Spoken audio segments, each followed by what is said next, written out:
Sudah Bu. Ya, oke. Jadi kita akan lebih ke apa ya, yang spesifik gitu ya.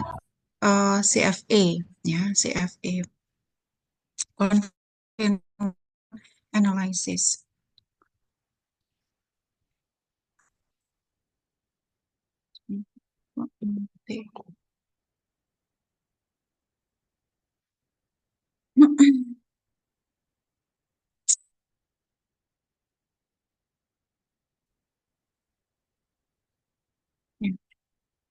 Ya, ya, nah ini, monggo silakan diperhatikan ya, eh, letak perbedaannya antara Eva dengan A.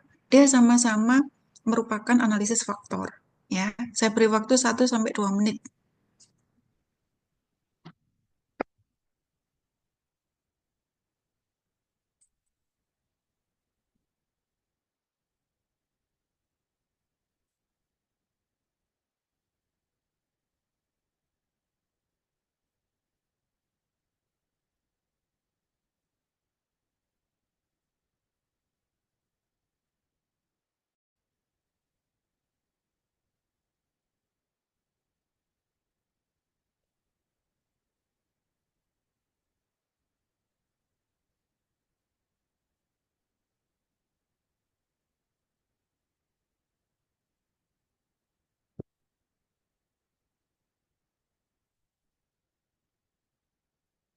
Ya, oke. Jadi Eva itu hanya didasarkan dari hasil statistik, muncul isu atau problem, kita hanya bisa menamai setelah faktor analisisnya terbentuk, gitu ya, tanpa tahu berapa sejatinya jumlah faktor, gitu ya, karena tidak berbasis dari teori. Nah, CFA sebagai bagian output dari SEM, gitu ya, berarti nanti apa? CFA is a tool that enables us to either confirm or reject our preconceived theory. Jadi dari sampel data kita itu confirm ataukah not confirmed, ya, the theory. Gitu. Kenapa disampaikan SEM ini lebih teori driven? Oke, kemudian CFA is used to provide a confirmatory test of our measurement theory. Ya, oleh karena itu konstruk ini mesti harus ditentukan terlebih dahulu, ya. Konstruk itu berarti apa? Variabel laten atau variabel yang tidak terukur, ya, atau yang masih abstrak tadi. Kemudian ini contoh Bapak Ibu, coba ada dua konstruk, yaitu si customer share dan customer commitment. Oke, masing-masing ada berapa indikator Bapak Ibu? Ada 4. 4, betul ya. Kenapa saya menggunakan 4 atau bahkan lebih dari 4? Argumennya nanti itu ketika kita mengidentifikasi model kita itu supaya kita bisa provide Bapak Ibu, ya. Mengapa? Karena dalam berbagai studi ketika itu hanya menggunakan 3 indikator saja, maka itu just identified, 0 berarti DF-nya, ya. Nah, apalagi kalau kurang dari 3, maka dia akan under identified. So we cannot proceed the analysis, ya. Oke. Kemudian mari dicermati yang di sebelah kanan Bapak Ibu. Ini berkaitan dengan notasi. Bapak Ibu mesti harus benar dalam menggunakan notasi atau simbol, ya. Konstruk itu biasanya dinyatakan dengan huruf apa? Latin, ya toh? Alfa, beta, ya, gamma, ya. Si ini bacanya tulisannya sih gini, tapi yang si, ya. Ini khusus untuk simbol konstruk atau variabel laten. Sedangkan variabel, ya, variabel itu yang tidak lain kita sebut sebagai indikator, Bapak Ibu.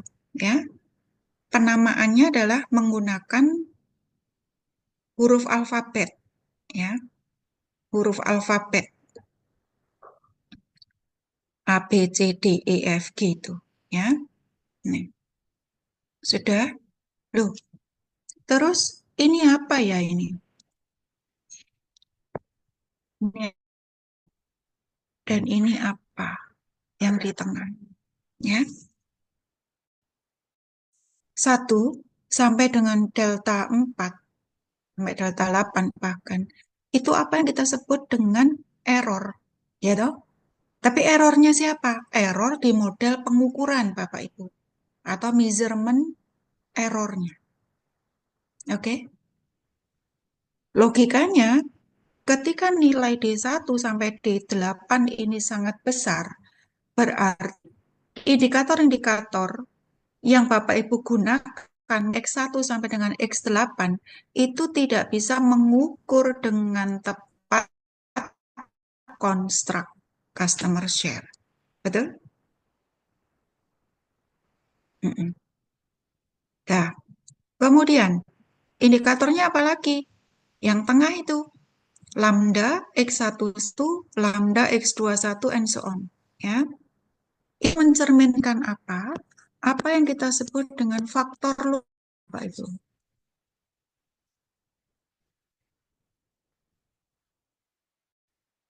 Loadings actually ini adalah koefisien korelasi, Bapak Ibu. Ya, toh? Ingat nggak minggu lalu? Koefisien korelasi ya itu bisa bervariasi mulai nilai 0 sampai 1, betul? Berarti makin mendekati 1, berarti makin kuat. Makin mendekati 0, berarti makin lemah. Tanda bisa positif, bisa negatif, no problem. Ya. Nah, nanya apa berarti faktor loading ini? Kalau katakanlah, ya, katakanlah lambda X11, ya, berarti faktor loading untuk indikator customer share-nya, katakanlah ketemu 0,85, berarti hubungan X1 dengan customer share-nya kuat ataukah lemah, Bapak Ibu? Hmm?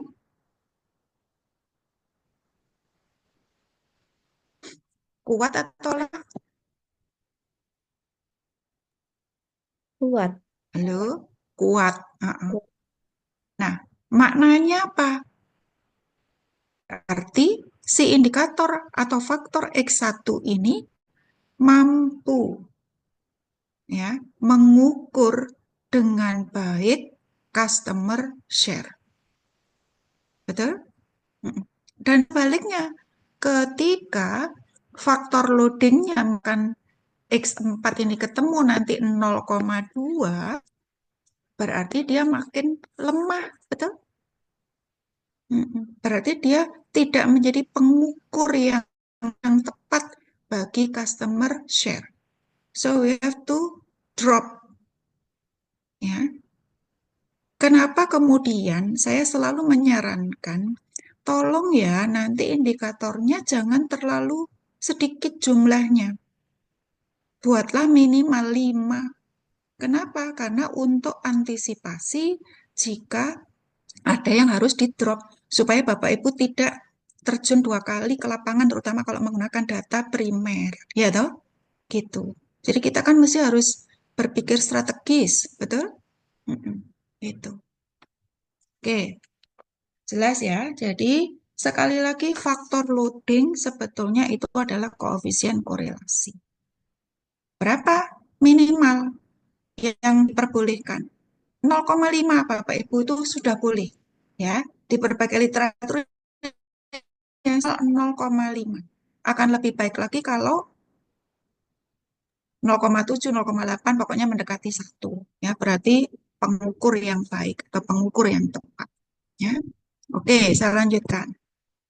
Terus Jadi kan ada dua tuh, ya, measurement theory, ya, dan yang berbasis dari strukturalnya, betul? Persamaan, kalau persamaan struktural itu kan dasarnya dari regresi. Saya kira Bapak Ibu sudah tidak asing lagi, ya. Persamaannya seperti ini, misalkan kalau kita merubah yang lebih familiar, boleh saja ditulis misalkan beta 0 ditambah dengan beta 1, X1 ditambah dengan error ini I karena datanya cross section misalkan. Boleh, ya. Namun mungkin yang agak unfamiliar gitu ya, itu yang measurement ya, measurement equation, betul? Nih, di sebelah kiri. Coba, masih ingat nggak? X1 tadi apa? X1.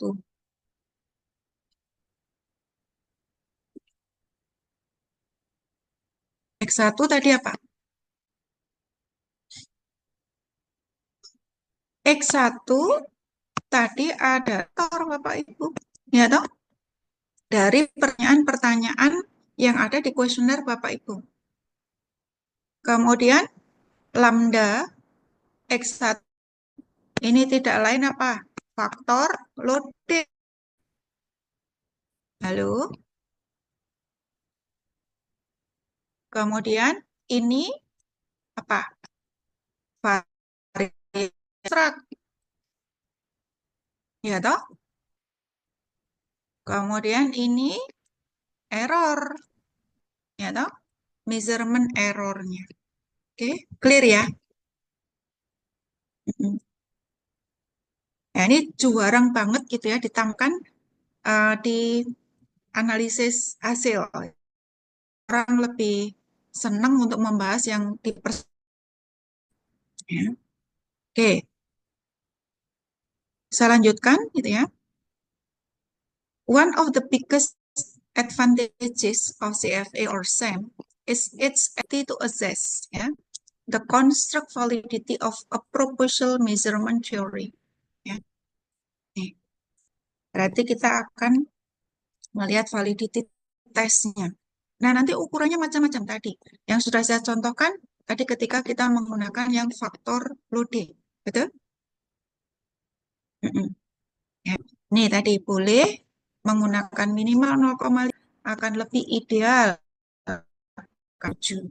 Ya, so ketika Bapak Ibu mendapati bahwa faktor loadingnya itu lebih kecil dari 0,5, mesti harus dikeluarkan Bapak Ibu. Ya, berarti itu tidak tepat, valid. Berarti Bapak Ibu harus mencari ukuran yang lebih tepat untuk variabel konstruk yang digunakan. Ya. Kemudian yang nomor satu, bisa juga dilihat dari convergent validity-nya. Berarti apa?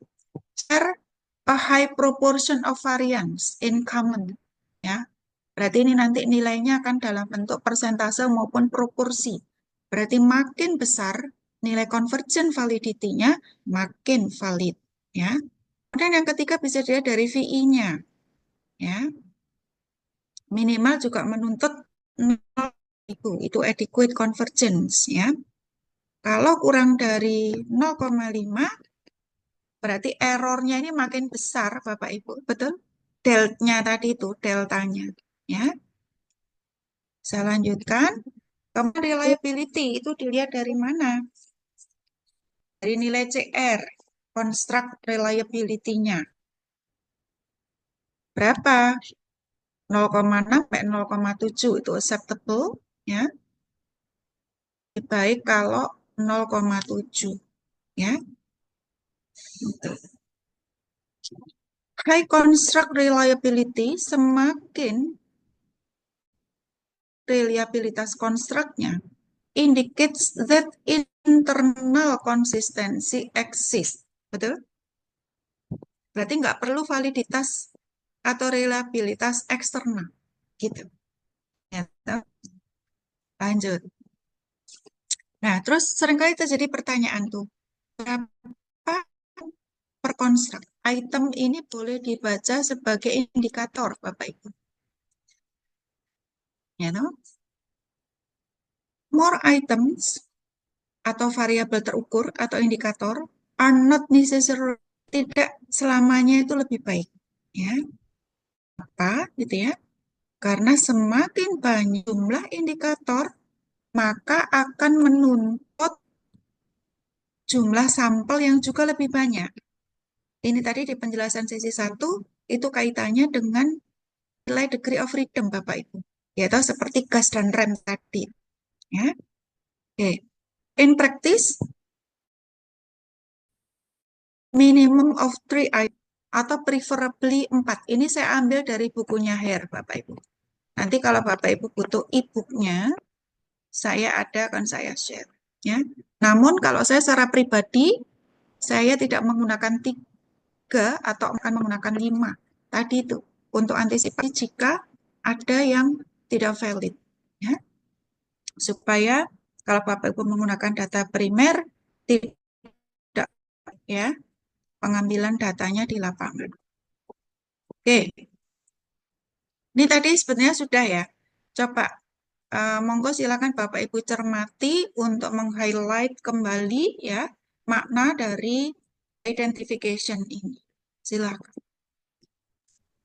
Bu Lili izin bertanya, Bu. Ya, ya, Yang tadi ya Bu faktor, Areta. ya, yang tadi faktor loading itu kan bisa Mm-mm. 0,5 atau sampai dengan 0,7 minimal. Tapi ketika kita Ya, melakukan pengujian di Smart PLS, kan di Smart PLS ada standarnya yang warnanya hijau sama merah ya, Bu. Misalnya nanti mm-mm. pengujian itu ada yang warnanya merah yang 0,6 atau 0,5 itu ada yang warnanya merah kita abaikan saja ya Bu ya. Mm-mm. Mm-mm. Ya. Ini rule of thumb-nya seperti itu. Gitu. Ya, Berarti kalau dia 0,6, 0,5 merah, berarti standar di Smart PLS itu dia pakai 0,7. Iya toh? Mm-mm. iya, Yang tadi ideal itu. Iya toh? Mm-mm. iya. Iya, Baik. iya. Oke. Terima kasih Bu. Sami-sami. Just identified itu berarti jenuh, saturated. Ya. Be careful because models do not test their fit is determined by their circumstances. Nah, yang kita kehendaki adalah yang over identified, yang sudah ya. Berarti matriks inputnya ini, indikator-indikator yang kita pakai gitu ya, itu ukurannya harus lebih gede daripada jumlah parameter yang diestimasi. Nah, parameter itu yang mana tahu? Kalau ngomong parameter gitu ya. Nah, ini Bapak Ibu, ini adalah parameter ya. Si ini parameter, parameter ya. Kemudian juga ini theta, theta ini juga ya toh. Nah, akibatnya apa? Kalau misalkan Bapak Ibu menggunakan jumlah indikator yang semakin banyak, berarti parameter theta. Kalau parameter yang diestimasi makin banyak, berarti kita butuh apa? Jumlah observasi atau sampel yang juga lebih banyak. Oke, ini yang over identify. Kita masukkan ke rumus DF tadi, ya. Kalau DF-nya positif, ya berarti over identify. Nah, ini pertanyaan saya tadi ini mohon di-keep dulu ya, untuk sementara diterima aja bahwa model Anda itu menggunakan yang jenis reflektif. Saya akan sampaikan gitu ya. Nah, sekarang ini saya buka. Monggo silahkan dibaca dan dicermati kapan itu disebut reflektif dan kapan formatif. Silahkan.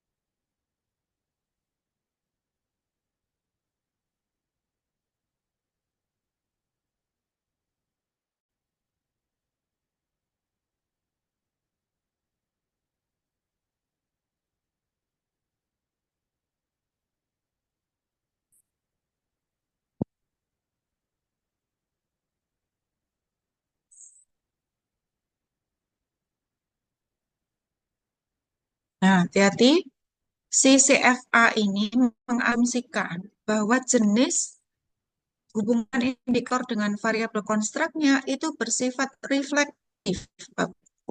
Ya. Sementara nanti kalau misalkan Bapak Ibu menggunakan yang SEM PLS, boleh formatif. Ya, itu salah satu perbedaan yang SEM TOK dan SEM PLS. Ya. Kenapa kemudian orang lebih banyak yang menggunakan SEM PLS karena lebih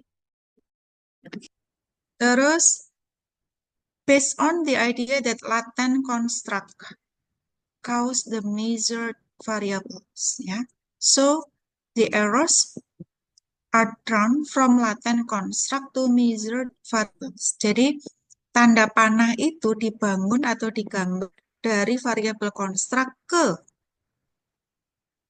variabel terukurnya atau indikatornya. Ya, compare us yang di ujung sebelah kanan itu formatif, berarti apa? The measured variable cause the constant. Berarti variabel terukurnya atau indikator itu yang menyebabkan munculnya variabel konstruk, membentuk variabel konstruk. Ya, beda. So, each indicator is a cause of the construct. Ya. Nah, coba ini saya kasih contoh ya. Nanti silakan dicermati mana yang hubungan reflektif dan formatif. Silakan.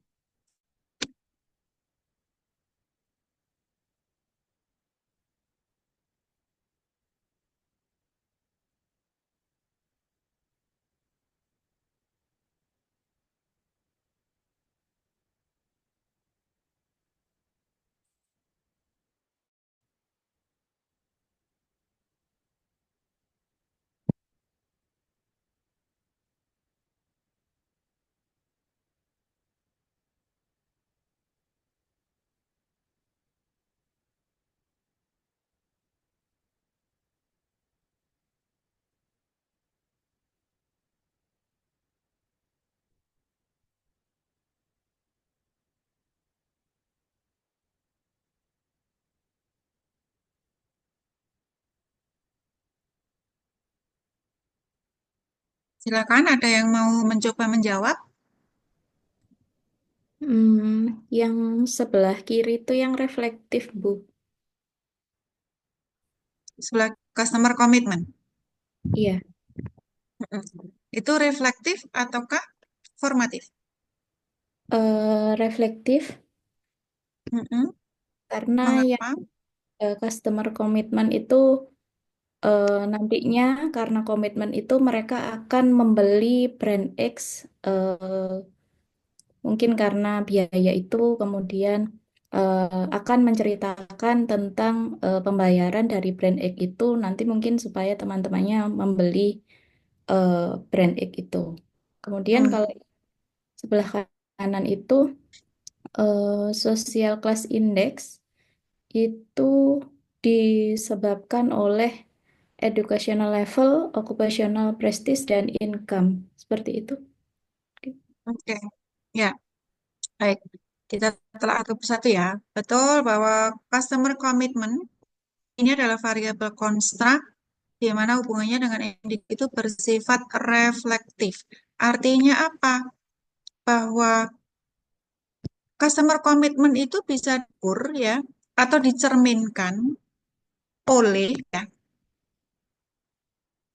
willingness to obtain X ya. Kalau customer itu punya kemauan untuk mau apa ya dapat brand X ya, itu berarti mencerminkan apa? Adanya komitmen betul terhadap produk tersebut. Gitu ya. Nah ini contoh ya, contoh misalkan beberapa bulan lalu ya, atau tahun 2024 kemarin itu kan heboh ya. Apa Ibu tahu brand ini apa namanya Body Shop, The Body Shop? Iya, Bu. Mm-mm. Itu Ibu pasti tahu. Itu kan brand merek UK gitu ya. Nah di tahun 2023-2024 itu kan isu tentang merek ini itu udah hilang. Dia tidak berproduksi lagi gitu. Dia tidak berproduksi lagi. Nah, saya itu adalah salah satu customer dari Body Shop ini. Kenapa ya? Karena bahan-bahannya organik, dan tahun pakai produk itu tuh cocok gitu ya untuk skincare misalkan gitu ya. Terus saya kelabakan dong gitu ya. Waduh, ini gimana nanti kalau tutup gitu. Sementara kan saya tidak pernah menggunakan produk lainnya. Nah, akhirnya saya cari lah gitu ya. Saya cari itu. Oh, saya oh ternyata masih ada nih di TP maupun di GM misalkan. Soalnya sampai nanya ke SPG-nya gitu, Mbak ini bantah mau tutup gitu.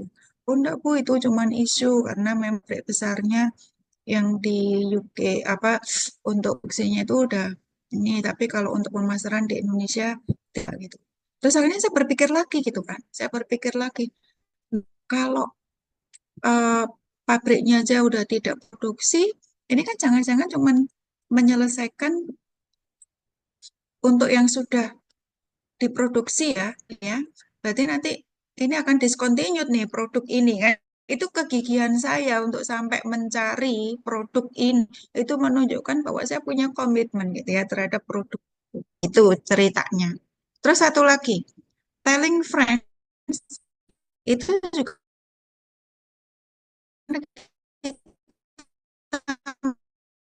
kalau di on mouse, betul? Hmm. Terus bisa juga dicerminkan komitmen itu dari continuing to buy brand X ya. Even if it cost, pokoknya meskipun harganya mahal ya tetap aja dibeli gitu ya. Itu ya. Nah, itu contoh. Nah, sebaliknya, monggo silakan dicermati Bapak Ibu. Yang di sebelah kanan. Ya, saya tulis ya, ini reflektif berarti. Social class index ya. Often is viewed of one's apa? Education level, occupational prestige, dan income. Jadi, kelas sosial di masyarakat ya, itu dibentuk gitu membacanya oleh tingkat pendidikan, pekerjaan, dan pendapatan. Ya, berarti hubungannya ke sini Bapak Ibu. Arahnya terbalik, ya toh? Berarti ini adalah formatif. Ada lagi apa? Indeks ya, kalau di akuntansi, betul? Nah, kira-kira kalau si indeks ini formatif ataukah reflektif, Bapak Ibu? Komponennya berarti apa? Environment, kemudian sosial, betul? Ya, Ya toh? ya, Mm-mm. Formatif ataukah reflektif? formatif. Formatif. So, we have to be careful gitu ya. Berarti kalau formatif, Bapak Ibu bisa menggunakan, kenapa kemudian Bapak Ibu bisa menggunakan sampel gitu loh. Iya toh? Halo, halo Bandung.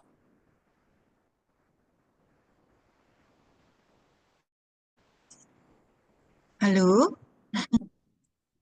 Ya, nyambung kan ya? Paham ya? Jadi saya tidak mengedukasi dengan pokoknya lo ya. Pokoknya yo gitu ya, mahasiswa nurut ya gini-gini. Tapi saya mencoba untuk membuka insight Bapak Ibu ya, mengembang critical thinking-nya, mengapa itu harus ditelusuri ke belakang gitu ya. Oke, lanjut. Ini sudah saya kasih merah-merah banyak ya. Cermati, pahami, ya. Ini seringkali terjadi kesalahkaprahan. Kenapa saya tulis pay attention more ya.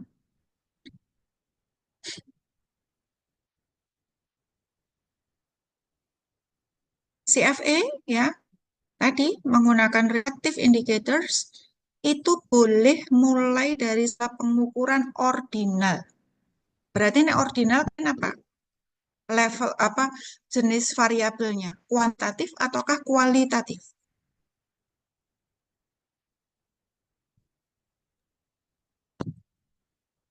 Kuanti atau kuali? Kuanti. Sing kenceng. Kuali apa kuanti? Kalau ordinal level pengukuran datanya. Kualitatif. Hmm? Kualitatif, ya toh? Berarti apa? Even pengukuran datanya menggunakan skala ordinal atau bahkan pattern measurement itu berarti interval ratio, itu boleh menggunakan CFA, gitu ya. Kemudian yang kedua, loh, sorry, kalau misalkan nominal boleh tidak skala pengukuran datanya? Boleh tidak? Tidak boleh, ya toh? Gitu, ya. Minimal adalah ordinal. Kemudian yang kedua, scales that contain more than four response categories can be traced interval. Ya, jadi Bapak Ibu, ini saya ambilkan dari bukunya Hare ya, saya tidak ngarang sendiri. Kalau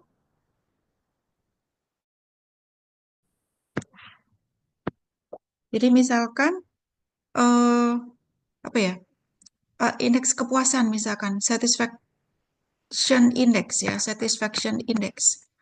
Kalau ini mulai dari sangat tidak pas itu satu, kemudian sampai sangat puas ini lima. Berarti kan kategori jawabannya lebih dari empat, betul? Nah, ini bisa diklasifikasikan sebagai interval level, Bapak Ibu. Gitu ya. Tapi nek kategorinya cuma empat, jadi dia masih masuk ordinal. Gitu ya. Halo, halo Bandung. Iya, Bu.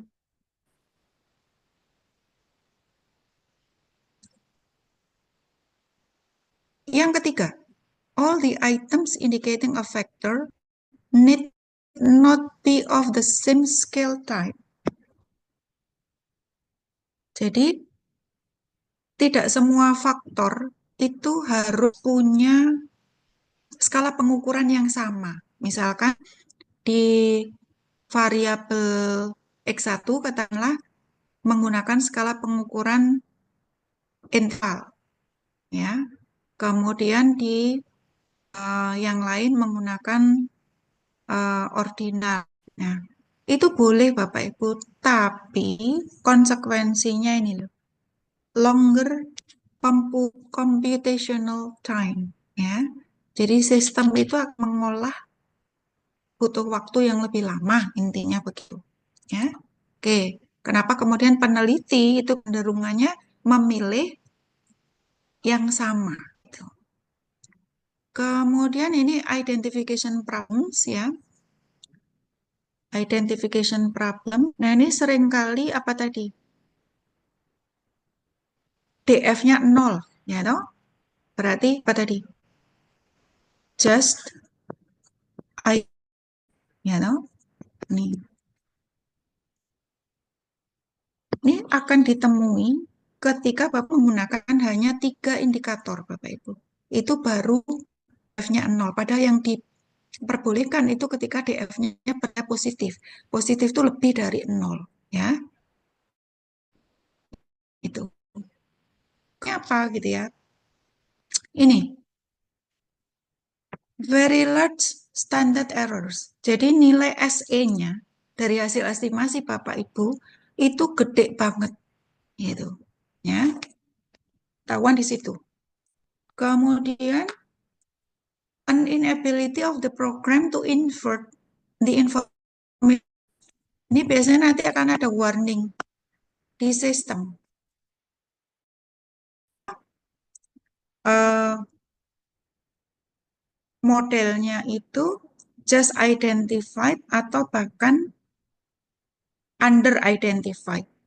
Maka software bisa mengkonversi matriks inputnya. Ya. Kemudian yang ketiga ya indikasinya unreasonable or impossible estimates. Nah, ini hati-hati. variance errornya itu nilai negatif. Nah, mudah-mudahan minggu lalu apa yang saya sampaikan masih Bapak Ibu ingat ya. Itu adalah konsep kuadrat Bapak Ibu. Ya, ingat variance ya. Itu adalah begitu ya. Ini kalau untuk sampel. Kalau untuk populasi ya dia sigma kuadrat. Ya, variance. Variance dari apapun. Pertanyaan saya, kalau konsep kuadrat, bisakah dia bernilai negatif? Enggak bisa. Nah, ini ternyata Anda menemukan variance error negatif. Berarti nggak mungkin, nggak logis gitu loh. Ya, secara statistik nggak mungkin variance apapun itu bernilai negatif. Ya, segera aware, segera sadar there is something wrong gitu loh dengan hasil estimasi kita, ya toh? Itu maksud. Kemudian yang kedua adalah estimation problem, ya. Kalau tadi adalah problem identification, nah sekarang adalah problem di estimasi. Muncul apa yang kita sebut dengan Haywood case, Bapak Ibu. Apa itu? Salah satunya. Ketika error variance itu bernilai negatif, ya. Kemudian Haywood cases itu juga bisa bersumber dari pada saat kita menggunakan jumlah sampelnya sedikit, ya, atau ketika jumlah indikatornya tadi itu sangat kecil, ya. Nih, jadi hati-hati, dia akan memunculkan Haywood cases. Kemudian yang kedua adalah illogical standardized parameters, ya. Contoh, koefisien korelasi. Jadi besarannya adalah 0 sampai dengan 1 dalam tanda absolut. Artinya boleh positif, boleh negatif, ya toh. Tapi ternyata nanti di hasil estimasi Bapak Ibu kok bisa dia lebih besar dan misal, ya toh. Koefisien korelasi mungkin dong lebih besar dari 1, betul? Mungkin gitu ya. Jadi kita mesti harus segera sadar bahwa ada sesuatu yang salah. Theoretically impossible, ya, and probably indicate some other problem in the data. Ya. Cek lagi datanya. Terus diagnostic problems tadi. Ini tadi ya sudah high loading needed minimal atau idealnya 0,7. Tadi menyambung pertanyaannya kereta. Bu, kalau merah gimana? Berarti dia menggunakan standar ideal 0,7, ya. Sudah. Nah, ini standardized 2. Kalau kurang dari 2,5 dalam tanda absolut, ya oke, kan gitu ya. Oke. Kemudian kalau lebih dari 4 dalam tanda absolut, ini red flag, ya.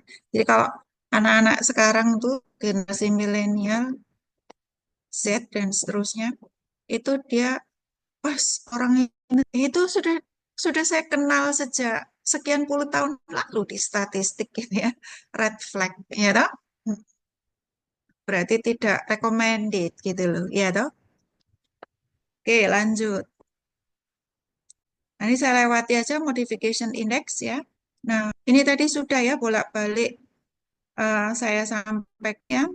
Coba measurement validity ya. Validitas dari model pengukuran. Itu nanti akan ada kriteria goodness of fit-nya, ya. Tapi ini bukan kriteria goodness of fit dari model struktural ya. Kalau di model struktural ya pakai R-square. Tapi kalau di model banyak Bapak Ibu, gitu ya. Kalau kita cermati, kalau kita pakai gitu ya. Tapi kan kadang-kadang peneliti nuwabrak aja, itu nggak pernah dicermati gitu ya. Yang pertama, basic of goodness ini tadi, chi-square. Ini yang diminta tadi bagaimana? Semakin kecil nilai chi-square-nya, ya. Semakin kecil nilai chi-square-nya. Berarti apa? Harapkan bahwa lebih besar atau sama dengan dari alfa, p-value-nya. Justru itu yang oke, bagus, ya, bukan sebaliknya. Ya. Nah, celakanya gitu ya, kriteria goodness of fit dari sisi chi-square itu tidak ada substitusinya, Bapak Ibu.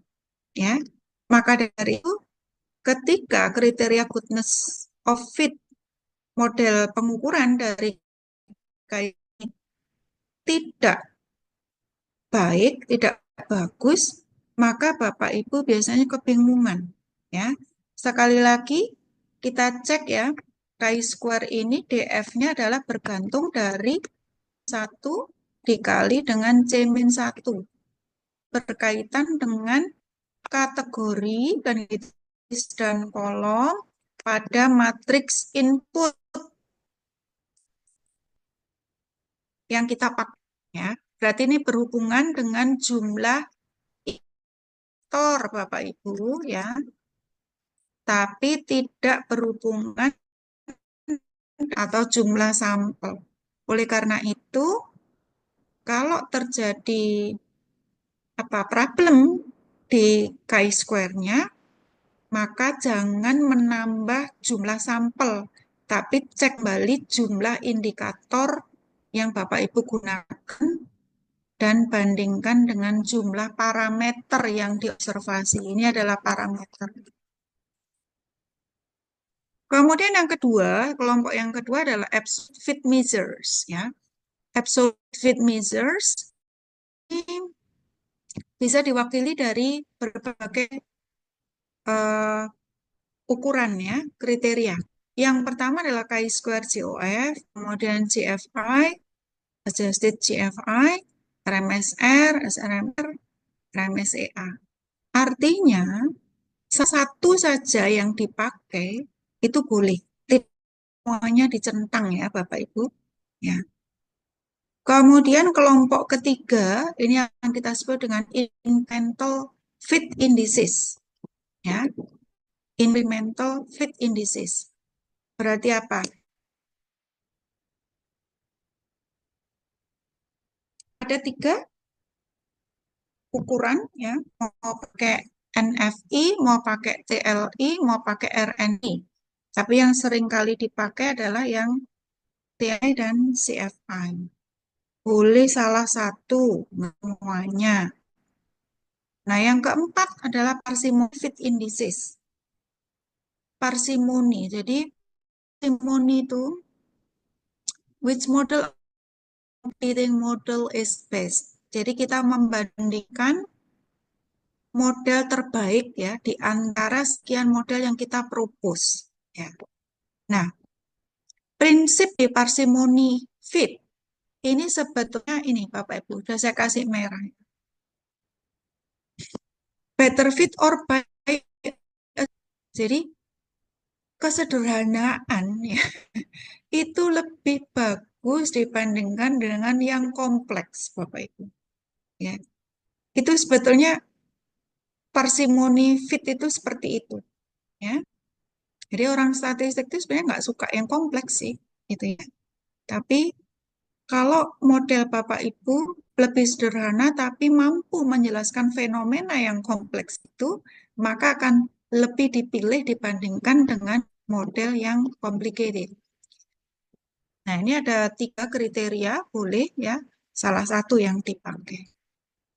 Nah, oleh karena itu kesimpulannya berarti apa? Di model pengukuran itu, at least akan memuat 5 kriteria goodness of fit.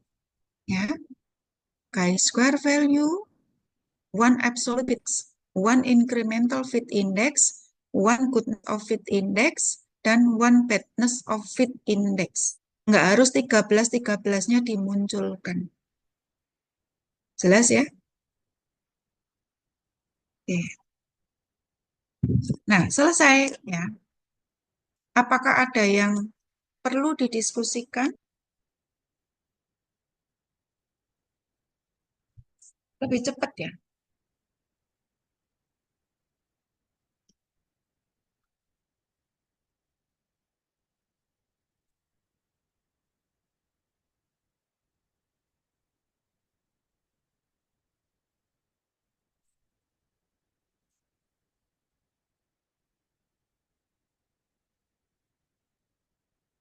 Apakah ada yang perlu didiskusikan? Izin ke toilet. Oke. Food break atau langsung ini Bapak Ibu?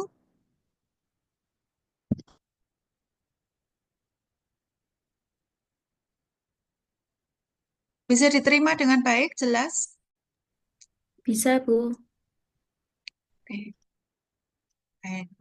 Break dulu ya, saya ngomong terus ya capek. 5 menit aja, nggak usah keluar dari Zoom. Ya, Bu. Ya.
Bisa saya mulai, Bapak Ibu?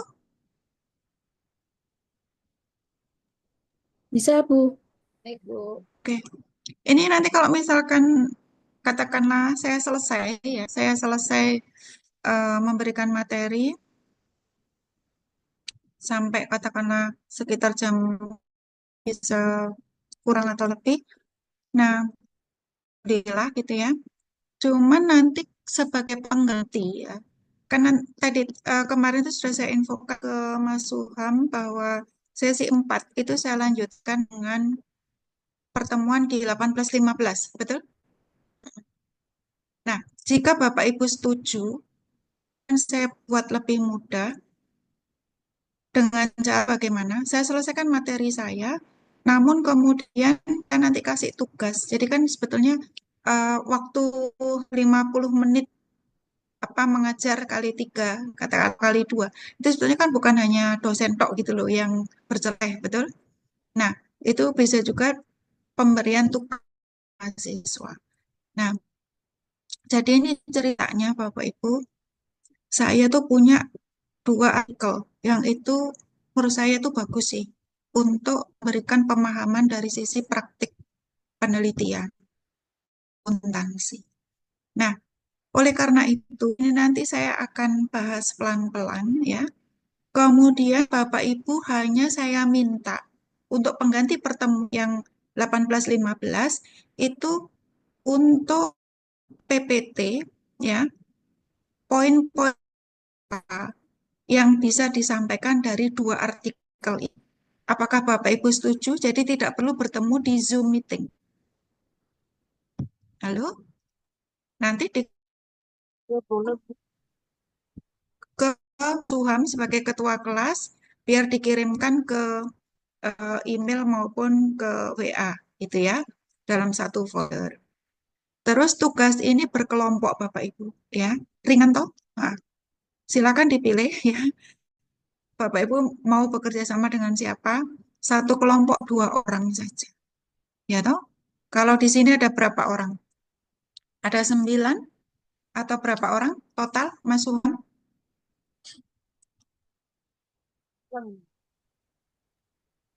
9. Ini lengkap.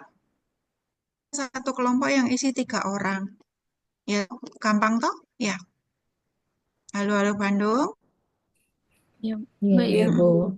Iya. Ya, supaya semuanya bisa tercapai. Oke, baik. Saya akan share screen. Ini dulu. Nanti saya akan bagikan ke Bapak Ibu semua nih filenya. Sudah nampakkah? Sudah, Sudah. Bu. Mm-mm. Jadi ini yang jadi pertentangan gitu ya ketika saya menguji ya di S3 akuntansi. Kemudian saya menemukan artikel ini ya, reconsidering Baron and Kenny ya, myths and truths, mitos ataukah sebuah kebenaran analisis mediasi gitu. Nah, nanti saya akan tunjukkan as an alternatif dari metode ini. Sama ya. Ya. Nah, mari kita baca di abstraknya.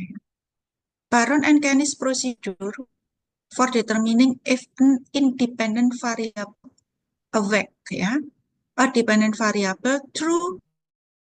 Betul? Apakah Bapak Ibu pernah menggunakan metode ini atau kurang besar? Saya besarkan. Nih. Ya, jelas ya? Halo? Mas, Bu. Pernah pakai metodenya Baron Kenny, Bapak Ibu? Belum? Jadi dipakai ketika dilibatkan apa? Variabel mediasi. Sekali lagi dalam menentukan posisi bahwa sebuah variabel sebagai variabel mediasi maupun moderasi itu harus punya dasar argumen akademik loh ya. Nggak boleh asal ya. is so well known that it is used by authors and requested by reviewers almost reflexively. Many research project has been terminated early or later in the review process. Jadi ternyata ini beberapa project research itu ya, atau bahkan pada saat proses review because the data did not conform to Baron and Kenny's criteria. Nah, ini kelemahannya ya.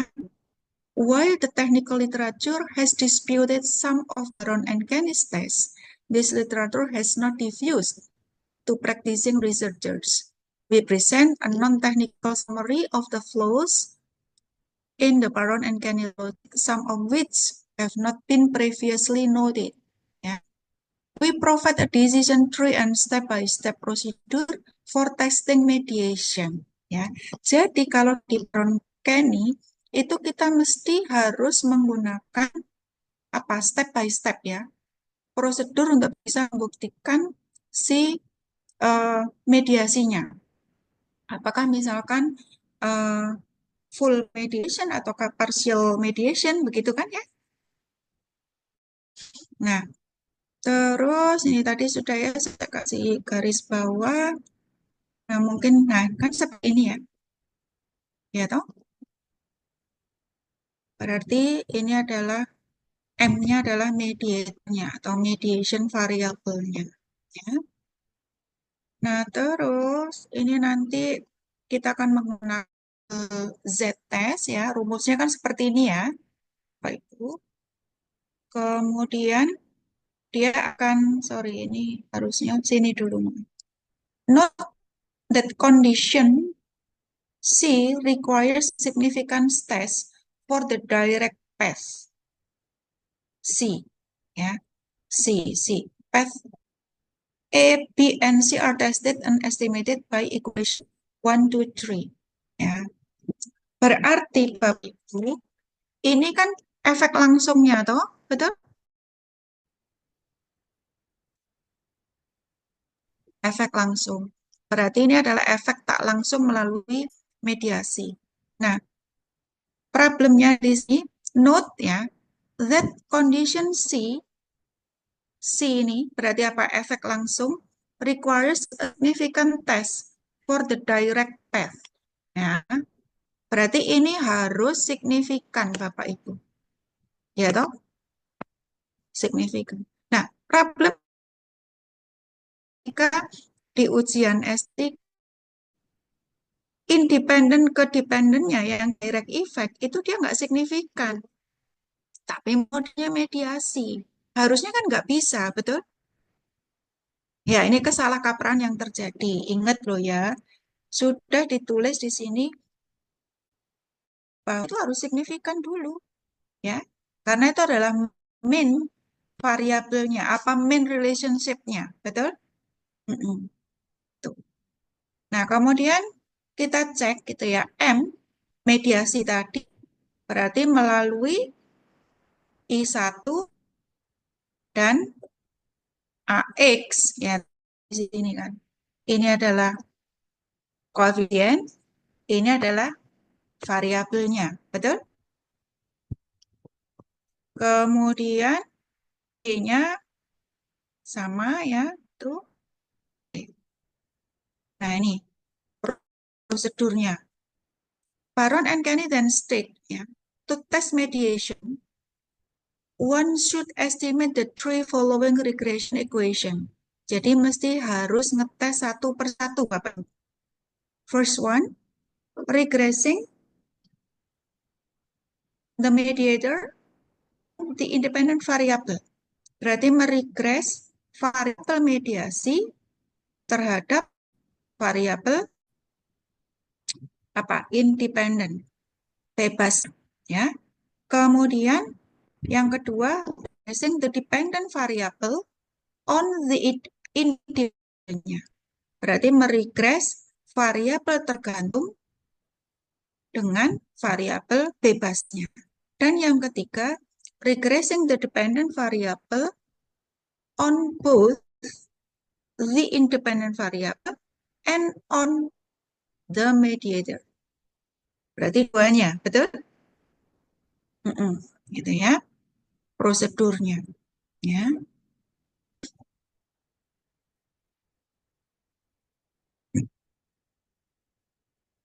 Nah, mesti nanti kita lihat bagaimana koefisien A, B ya, itu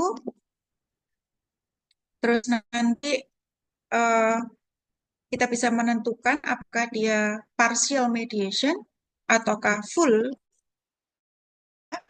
ataukah tidak ada efek dan seterusnya gitu ya. Nah, ini ya, tipologi ya, Bapak Ibu ya. Kalau Bapak Ibu menggunakan metodenya Baron-Kenny. A typology of mediations and non-mediation ya. It should be evident by now that the Baron and Kenny classification of full partial ya toh. Yang kedua and is somewhat coarse and misleading ya due to one-dimensional conception of mediation better since as two-dimensional ya. Nah, pertama, kapan itu dikatakan sebagai complementary gitu ya? Apabila ada efek mediasi dan efek langsung ya toh. Efek mediasi tadi A ke AB ya toh, ya toh, dari X ke mediasi dan mediasi ke Y-nya, betul? Halo. Iya, Kemudian dan direct effect. Direct effect berarti X ke Y-nya. Ini berarti apa tadi, dari X ke mediasi, ini adalah dari mediasi ke Y, ya toh? Nah, sedangkan yang ini, yang C, ini berarti X langsung ke Y. Kemudian yang kedua, competitive mediation. Jika mediated effect-nya dan direct effect-nya both exist and point in opposite direction. Ya, kalau tadi kan ini direction, arahnya ini sama, positif-positif, betul? Nah, kalau positive mediation berarti ada arah yang berlawanan. Satunya positif, satunya negatif. Gitu. Kemudian kita sebut dia indirect mediation jika mediated effect-nya, apakah putus-putus, Bapak? Enggak. tidak, Bu. Mediated effect-nya ada, tapi direct effect-nya enggak ada. Iya toh? Berarti tadi apa? Yang contoh kasus mahasiswa akuntansi tadi ya. Jadi dia cuman indirect only mediation talk ya. Terus yang keempat, direct only non-mediation. Berarti efek langsungnya ada X ke Y, tapi dia nggak ada efek mediasinya, betul? Dan ini banyak, nggak masalah, ya toh? Nah, yang terakhir itu yang nomor 5, tidak ada efek, no effect non-mediation. Berarti tidak ada efek non-mediasinya. Siapa? Tidak ada direct effect, tidak ada indirect effect, ya. Berarti tidak terbukti secara signifikan hipotesis gitu.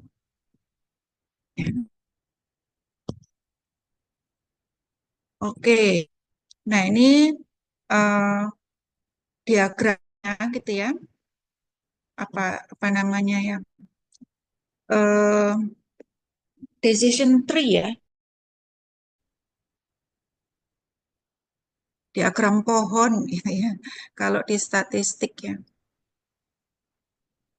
bagaimana kemudian kita akan memilih yang mana gitu loh ceritanya ya, prosedurnya. Oke.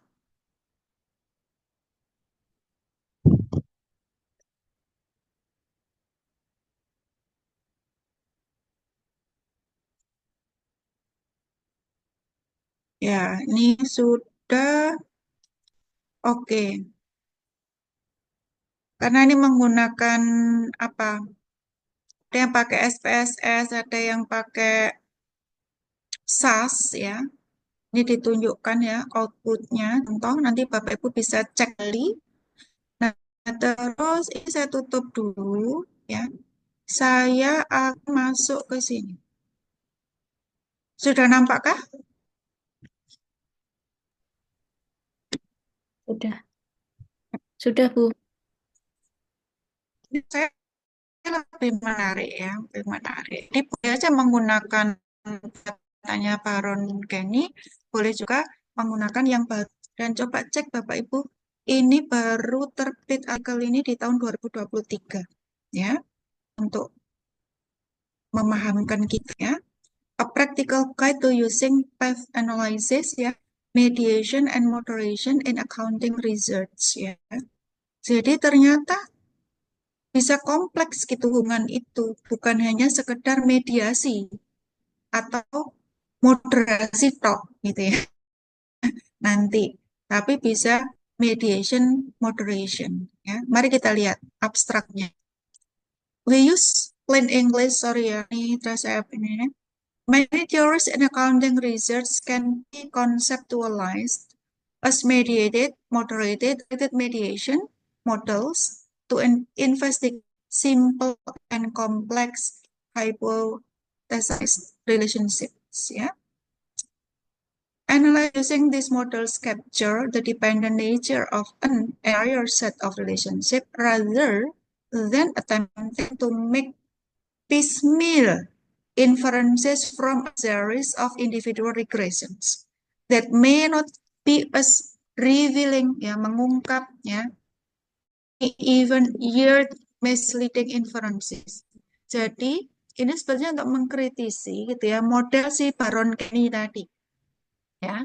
Dia tidak lagi menggunakan piecemeal inferences, tapi dia mencoba untuk mengungkap ya itu secara berbarengan, tidak lagi regressions.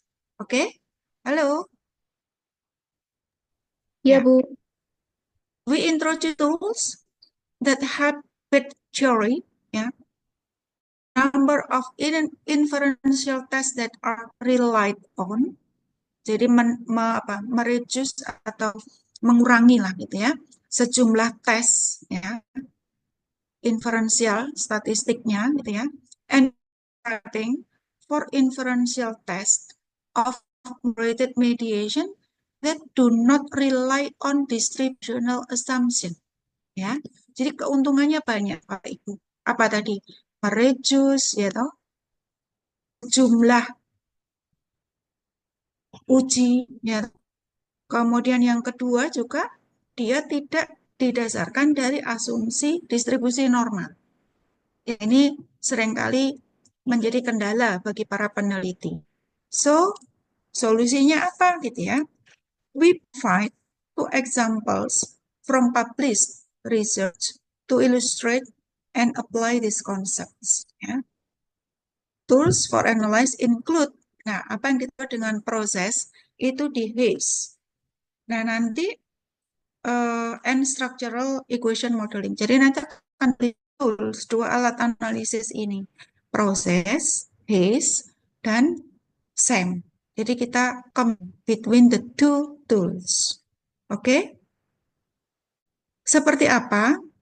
Itu biasanya in atau add-on di software SPSS-nya dengan yang sudahkah Bapak Ibu? Mas Umam sudah pernah pakai ini? Model Hayes,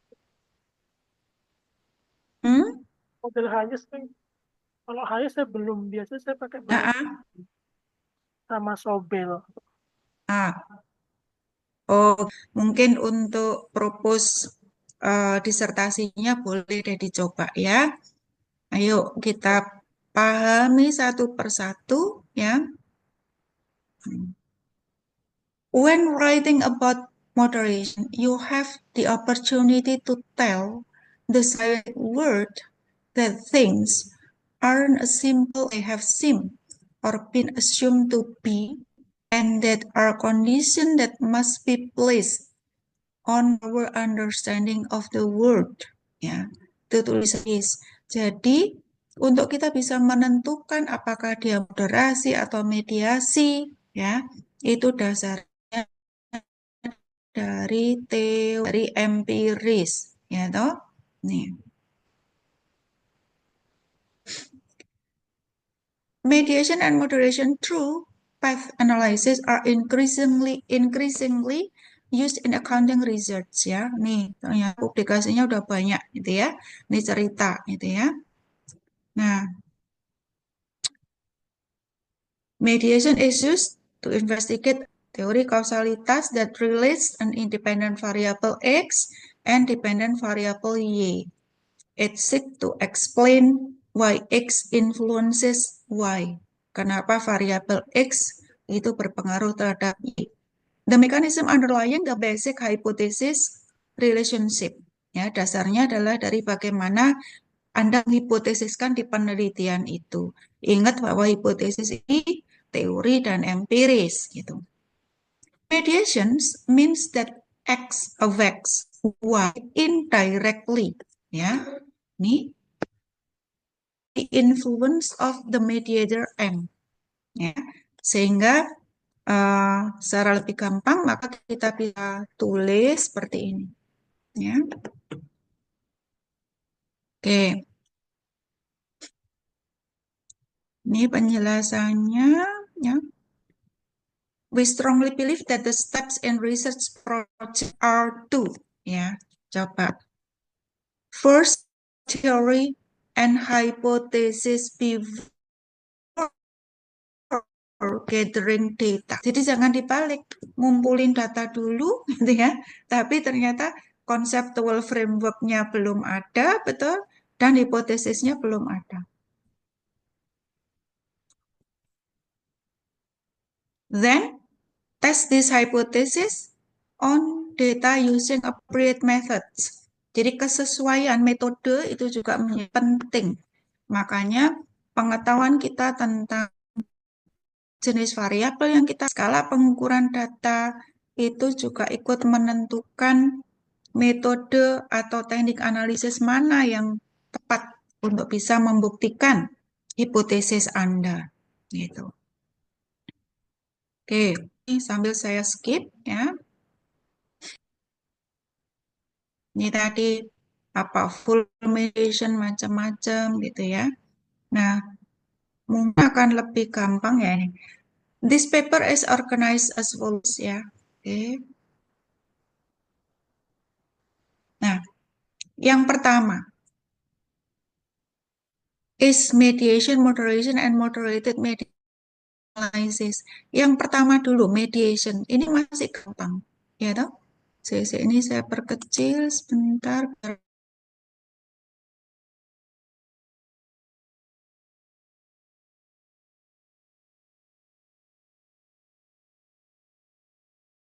Masih simple, betul?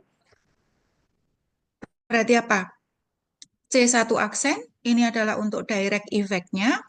Kemudian XA1, kemudian MB1 itu adalah untuk indirect effect-nya dengan menggunakan variabel mediasi. Ya, sehingga persamaannya adalah seperti ini.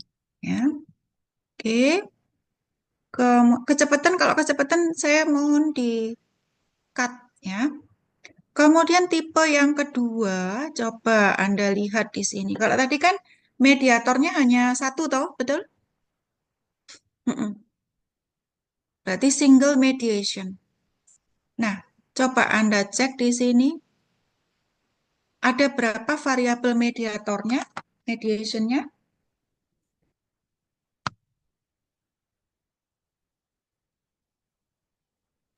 Ada berapa? Dua. Dua, ya. Kenapa kemudian ini disebut sebagai serial mediation? Loh, kok serial? Karena nanti akan ada yang paralel mediation, ya. Coba kita cermati gambar ini. Lebih gampang kayaknya ngelihat gambar, ya. Berarti ini adalah direct effect, atau kemudian Anda lihat ya, X ke M1, betul? Kemudian M1 ke Y, betul? Ini ke sini jalurnya, ya toh? Mm-mm. Terus saya kasih warna yang berbeda biar udah.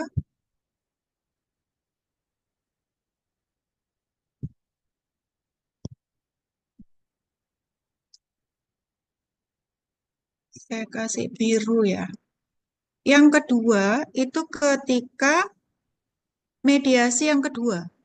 Berarti X ke M2, biru toh, betul?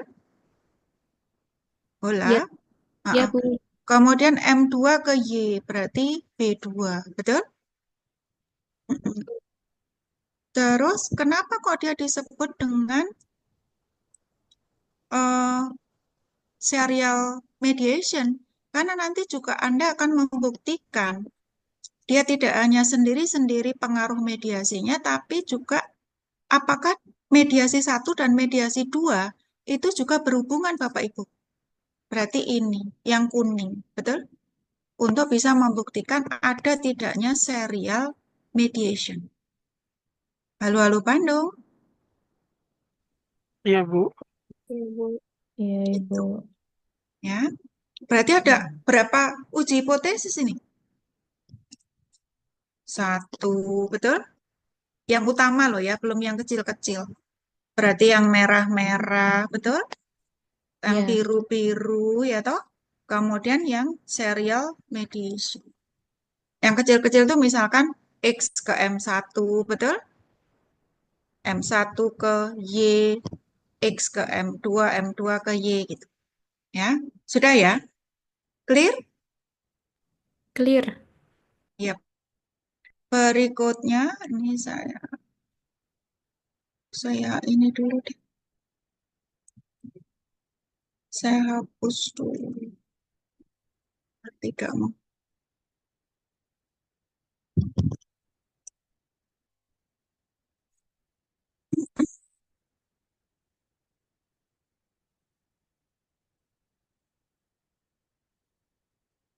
Nah, ini baru yang paralel Bapak Ibu. Ya, paralel berarti dia sendiri-sendiri. Betul?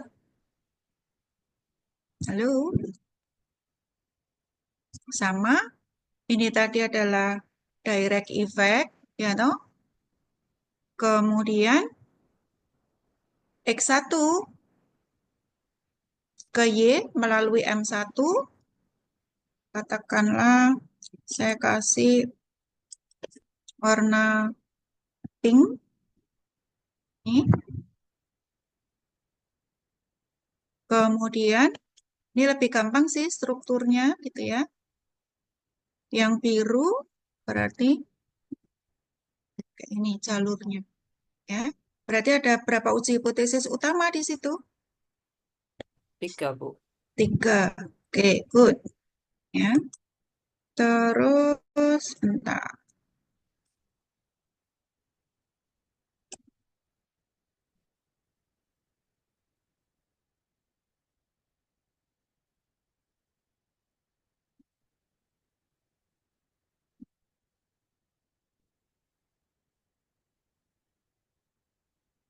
Nah, ini nanti contrast to approach advocated in Baron Kenny. Nah, itu tarik-menariknya, kritiknya apa nanti bisa dibaca sendiri, nggih? Ya. Pola yang berikutnya. Ya, nah ini moderation. Ya, hati-hati Bapak Ibu.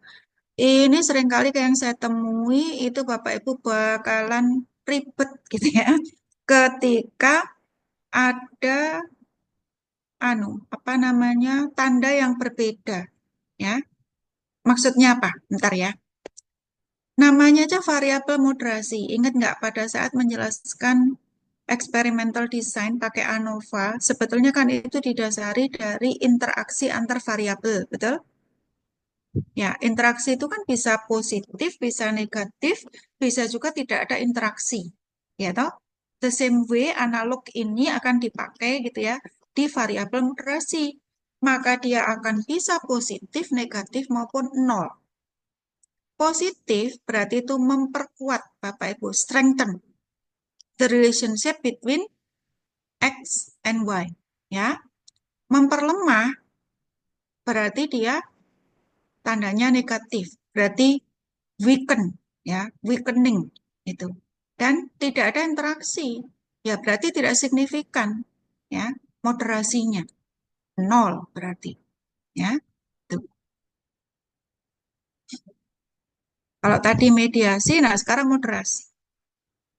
Beda loh ya tanda panahnya. Ini hal yang sepele gitu, tapi kita mesti harus tahu gitu ya. Kalau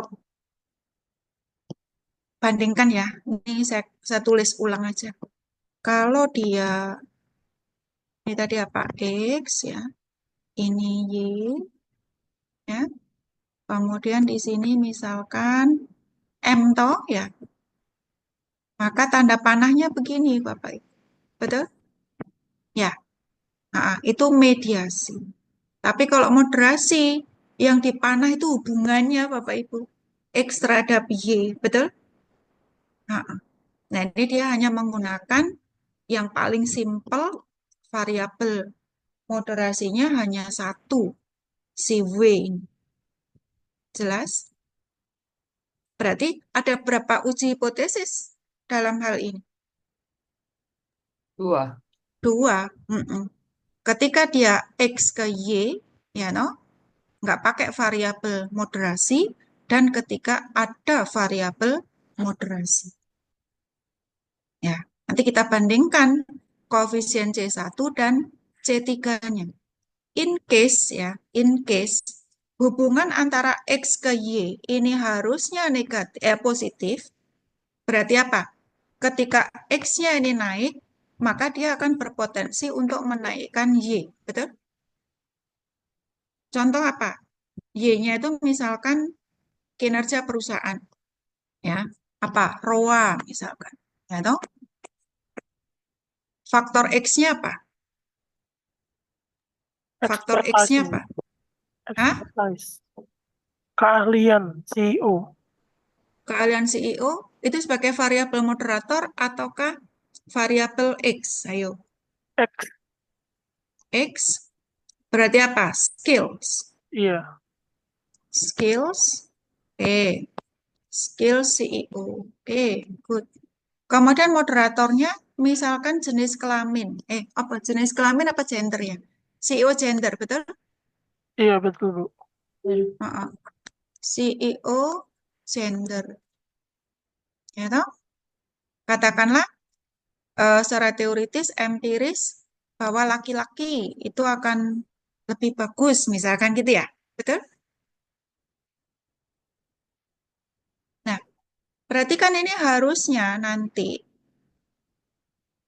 dia kalau laki-laki berarti akan memperkuat hubungan, kan gitu ya, variabel skill CEO ke kinerja keuangan perusahaan. Betul? Berarti memperkuat. Harusnya tandanya hubungannya adalah positif gitu. Si W-nya ini ya. Karena memperkuat. Dan sebaliknya, kalau memperlemah berarti dia negatif. Oke? Ya. Ini masih simpel. Coba sekarang kita lihat yang model berikutnya. Ayo, ini. Moderated mediation. Mana yang moderated dan mana yang mediation? Sama, ini adalah direct effect, betul? Mediationnya adalah A1, B1, betul koefisiennya? Kemudian moderatornya itu dia ada dua cara bagaimana dia memoderasi, betul? Iya. Moderasinya lewat hubungan X ke M, yang itu parameternya adalah A3, betul? Dan dia juga bisa memoderasi hubungan X ke Y. Berarti apa? C aksen 3. Ya toh? Berarti ada berapa uji hipotesis utama di sini? Hola. ada 4 ya. Ada berapa uji hipotesis utama?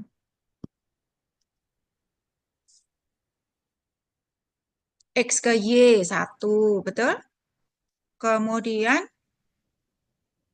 membuktikan mediasi, 2, betul? Ya, Kemudian membuktikan moderasi, X ke M, dan membuktikan moderasi X ke Y. Berarti paling tidak ada 4 hipotesis utama. Ya toh? Lanjut. Nah, ini moderated mediation. Juga ini. Tapi yang dimoderasi bukan dari X ke M, tapi dari M ke Y. Betul? Hola-hola. ya Bu. Mm-mm. Ya. Ya, penjelasannya sama dengan tadi. Berarti paling tidak ada 4 hipotesis. Terus, lah ini apa ini kayak jembatan madu nih, ya toh? Moderated mediation juga. Coba, apa yang bisa Anda cermati dari gambar 7 ini?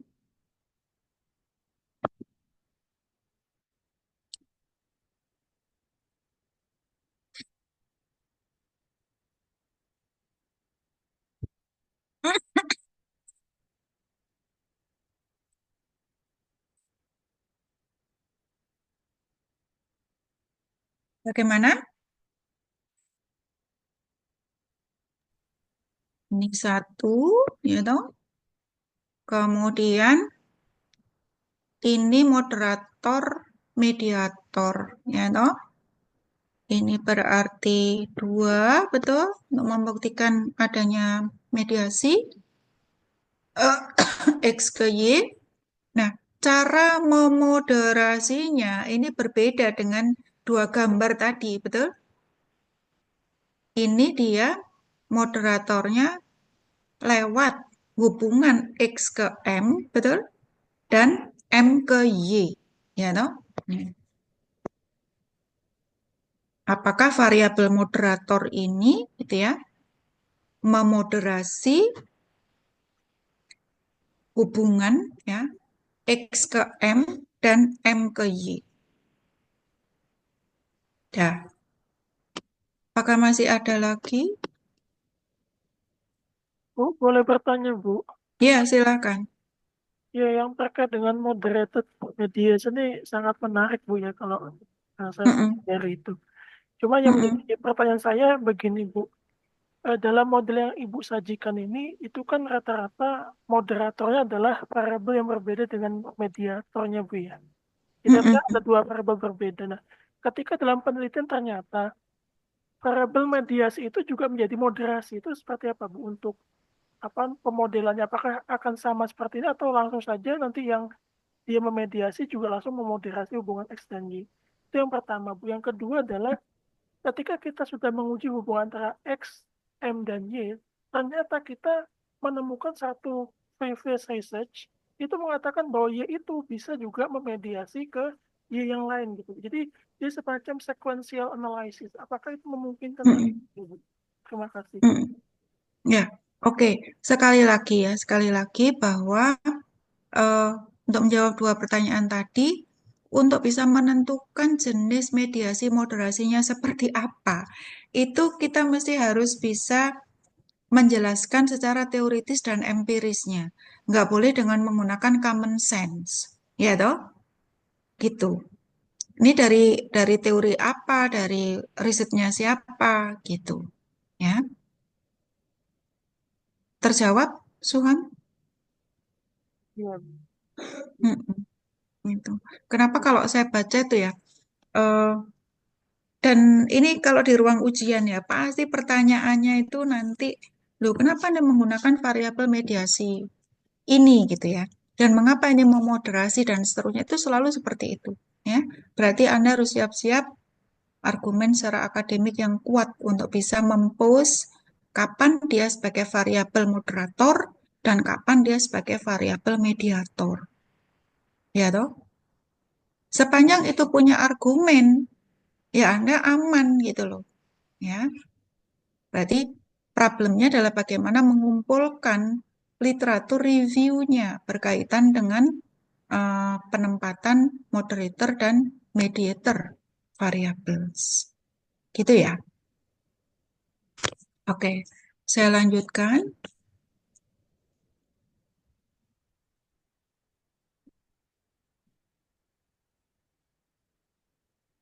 Nah, ini contoh aja ya, contoh aja kalau di bidang bisnis nih, tadi yang paling simpel ya modelnya, ini sudah kasih nama variabelnya ya.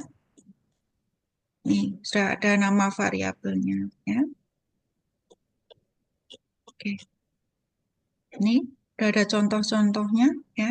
Jadi biasanya sih kalau saya tuh di kerangka konseptual ini ya Bapak Ibu, tolong itu dicantumkan tandanya ya toh, apakah dia berhubungan secara positif, negatif, memperkuat, memperlemah. Nah, itu di kerangka konseptual harusnya sudah clear ya. Tuh. Kalau misalkan ini belum jelas ya, belum konklusif kesimpulannya, itu bagaimana? Berarti Anda menggunakan uji hipotesis yang dua arah, ya toh? Karena pertentangan antara hasil yang mendukung dan yang kontradiktif terhadap teori ini juga kompetitif sifatnya gitu loh. Ya kan? Tidak berjalan secara searah. Maka dari itu ya gunakan yang terbuka gitu.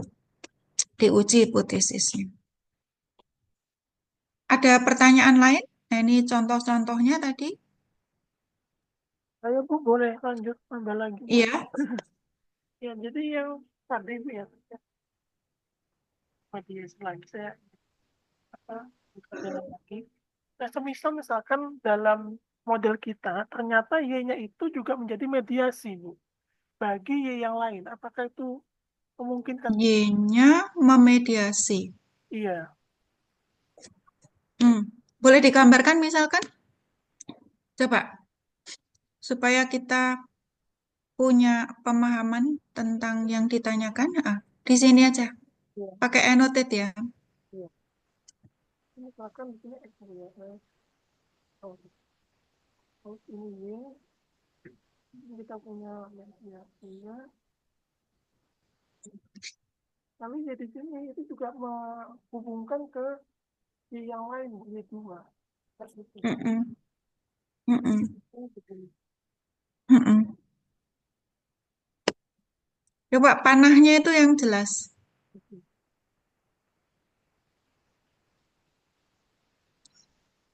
Y-nya ini berarti Y1 ya? Iya, Yang tengah. Tolong ditambahi. Ah, mm-mm. Mm-mm. Tapi ke Y2 ini nggak ada mediasi, nggak ada moderasi. tidak ada Bu langsung. Oh ya, boleh-boleh saja. Dan itu sangat memungkinkan. Saya juga pernah menguji yang model seperti ini, Mas Suhan. Oke, baik Bu. Mm-mm. Mm-mm.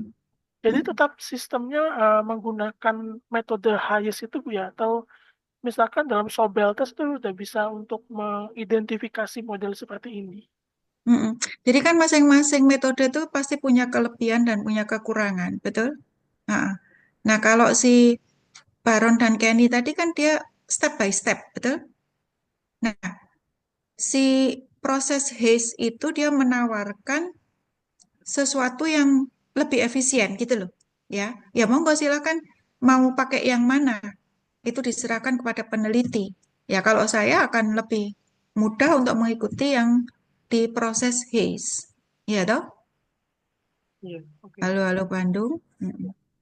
Ya, Terima kasih Bu. ya sama-sama. Nah, ini tadi ya contohnya sudah ada nama variabelnya ya. Oke. Nah, ini sudah semua sudah ada nama variabelnya dan bagaimana menginterpretasikan ya.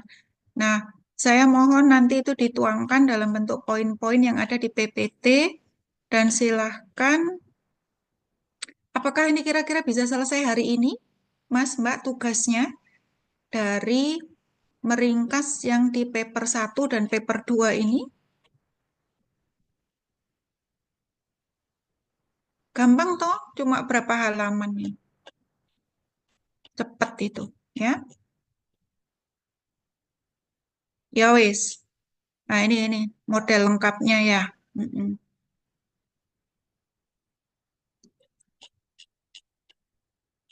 Oke, ini saya share ke Bapak Ibu ya.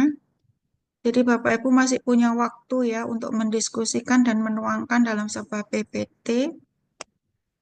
Nah,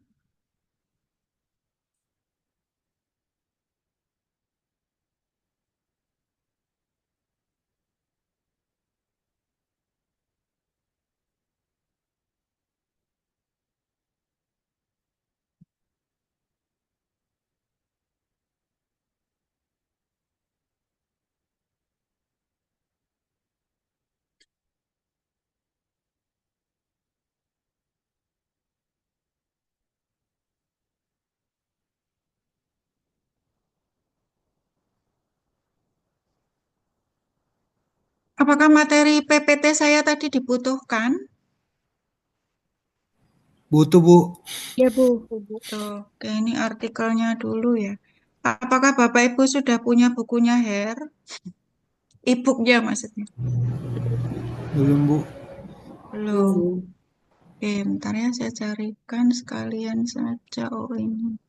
Lumayanlah daripada harus membaca di ruang baca ya. Terus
sudah? Mungkin itu yang e-booknya masih proses ya. Oh, sudah hijau. Silakan Bapak Ibu di-download.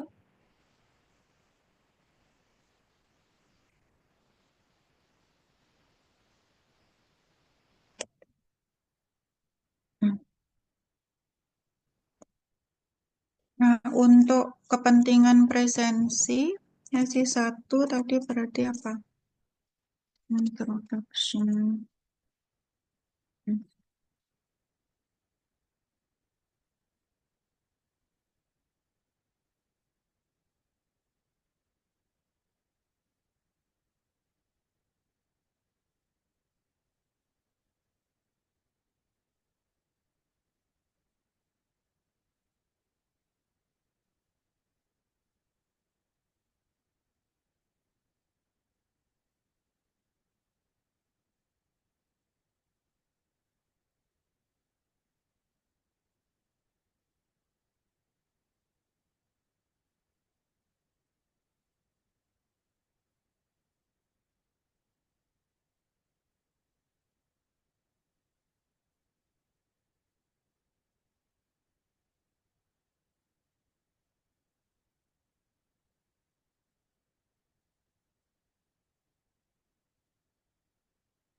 Bapak Ibu boleh melakukan presensi ya. Saya juga nyari presensi saya di mana. Hmm,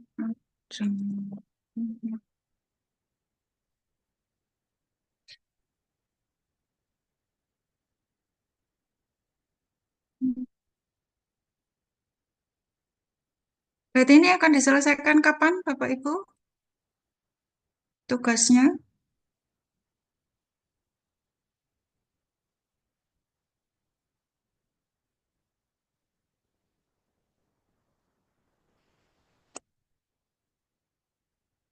Kode.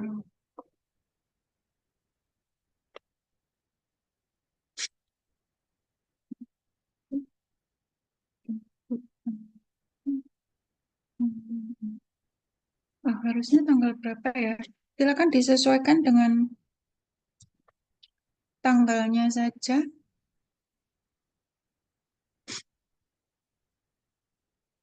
Jam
Monday, Monday. Oke.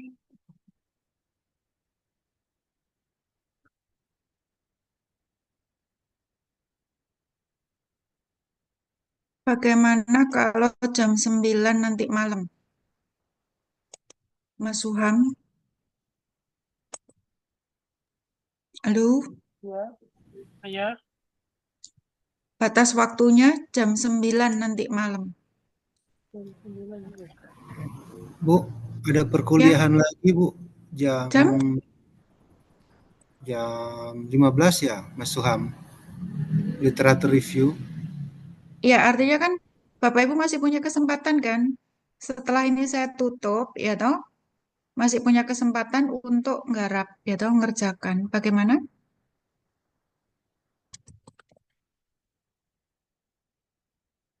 Kalau besok, Ya, oh ya betul. besok aja ya, hah? Iya, Saya- besok aja. sebetulnya kan Anda punya waktu besok toh, ya. Ya, ya Bu, Berarti kan besok. besok kosong toh, ya. Iya, Bu. Ya Ya, Ibu, Ya wes, ya wes, ya wes. Setuju ya? Hanya setuju Ibu. PPT-nya ya, Bu Oh ya. happy Enggak. ya. Mm-mm. Berarti Untuk presensinya PPT-nya kita ya, Ibu. masuk besok ya Bu? Ikuti yang sesuai dengan jadwal aja ya, Oke. biar nggak kisruh nanti. Yang Bu, konfirmasi Bu. Berarti Iya. hari ini absensinya kami masukkan sesi satu, sesi 2, besok Mm-mm. sesi 3 dan 4 gitu ya Bu ya? Besok. 3 dan 4 nggak apa-apa, dari sekarang udah Oh, bisa dari diisi sekarang. kok, nggak Bisa Kak. masalah. Nah, Nanti tanggalnya. tapi untuk tanggalnya sesi Sesuai dengan jadwal. Ya, ini Bu. ya, Terima kasih Bu. ya, ya. Mau berkelompok dengan siapapun silahkan. Yang lebih nyaman dengan siapa Bapak Ibu yang tahu toh.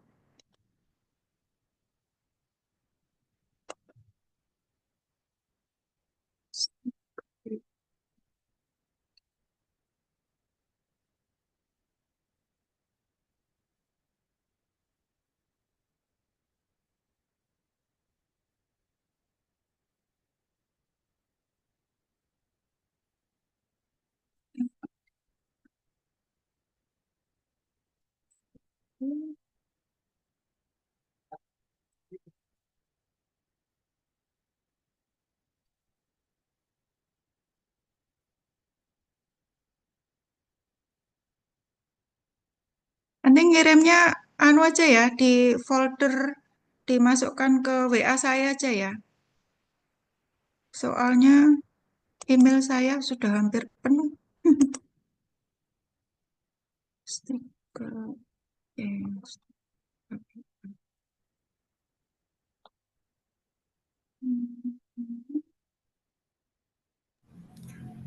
Izin Bu, konfirmasi Iya, terkait dengan tugas Bu. Berarti setiap kelompok terdiri dari 2 orang, di mana tugasnya membuat ringkasan dalam bentuk PowerPoint atas kedua artikel yang dikirimkan betul. yang pertama-tama ya Bu. Oke Bu. Iya. Karena nanti Makasih. kalau saya mintanya dalam format Word, panjang kali lebar, kan enak pakai PPT toh? Ya, Ya Bu, terima kasih Bu. sama-sama. Ini partisipannya hanya 9 orang ya? Iya, Ya, berarti satu kelompok nggak 3 orang. ada satu kelompok yang isi 3 orang Ibu. Tadi sudah saya sampaikan. Iya, baik Bu. Iya, iya.